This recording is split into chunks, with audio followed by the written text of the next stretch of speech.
এ তো আব্দুল বাড়ি রে, সে তো খুব ভালো ছেলে, সে তো দোয়াও শিখে, সে তো ভালো কথা বলে। এসো শিখি আব্দুল বাড়ির সাথে।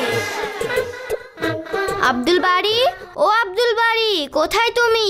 হ্যাঁ আপু, আমি টয়লেটের ভেতরে আছি। ঠিক আছে ঠিক আছে। কি ঠিক আছে আপু?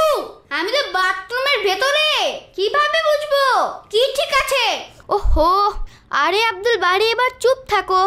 টয়লেটে আর বাথরুমের ভেতরে থাকলে কথা বলতে হয় না। তুমি তো আমার সাথে কথা বলছো, আমি তো শুধু উত্তর দিচ্ছি। ওহো, এবার চুপ করো তো। আপু, কি হয়েছে? তুমি এভাবে রাগ করছো কেন? আব্দুল বাড়ি, আমরা যখন টয়লেটে আর বাথরুমে থাকি তখন কথা বলতে হয় না। কিন্তু আপু, তুমিই তো আমাকে ডেকেছিলে না? হ্যাঁ, এমন সময় তুমি ভিতর থেকে দরজা নক করবে, তাহলে বোঝা যাবে যে তুমি ভিতরে আছো। আর যদি খুব বেশি জরুরি হয় তাহলে ইশারায় উত্তর দিয়ে দিবে। ভালো হয় যদি বের হয়ে আসার পরে কথা বলো। ঠিক আছে আপু, আসলে এই কথা আমি জানি। তাহলে কেন কথা বলেছিলে তুমি? মানে আমি ভুলে গিয়েছিলাম। আচ্ছা, ভালো কথা, কিন্তু তুমি তো বাইরে এসেই কথা বলা শুরু করে দিয়েছো। তুমিই তো বলেছিলে বাইরে এসে কথা বলতে। হ্যাঁ হ্যাঁ, কিন্তু টয়লেট থেকে বের হয়ে আগে দোয়া পড়তে হয়। ও হ্যাঁ, আমি এখনই পড়ছি। খুব ভালো। চলো এখন আমাকে বলো, রাতে আমার যে পেন্সিলটা নিয়েছিলে সেটা কোথায়? আপু, প্রথমে এটা বলো, আমি কোন দোয়াটা পড়বো? বাথরুম থেকে বের হওয়ার পরের দোয়া তুমি জানো না? মানে এটা তো ছোট একটি দোয়া। হ্যাঁ, কিন্তু কোনটা?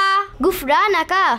যখন আমরা বাথরুম থেকে কাজ শেষে বাইরে আসব তখন এই দোয়াটা পড়বো, গুফরানাকা। হ্যাঁ, এই দোয়া আমার মনে আছে, গুফরানাকা, কিন্তু এর অর্থ আমার মনে নেই। গুফরানাকা এর অর্থ হচ্ছে আমরা আল্লাহর কাছে ক্ষমা প্রার্থনা করছি।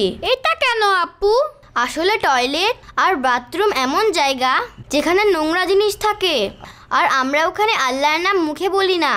আর হতে পারে আমাদের চিন্তায় ছোটোখাটো কোনো খারাপ ধোঁকা আসে, এজন্য বাইরে এলেই আল্লাহর কাছে ক্ষমা প্রার্থনা করি, কারণ আমরা ওখানে আল্লাহর নাম নিতে পারছিলাম না। পরে আবার আল্লাহকে স্মরণ করতে থাকি। আচ্ছা, এ তো খুব ভালো কথা। আমরা সব কাজের শুরুতে আর শেষেও আল্লাহকে স্মরণ করি। তাহলে আমি এই দোয়াটা আবার পড়ছি, গুফরানাকা, গুফরানাকা, গুফরানাকা।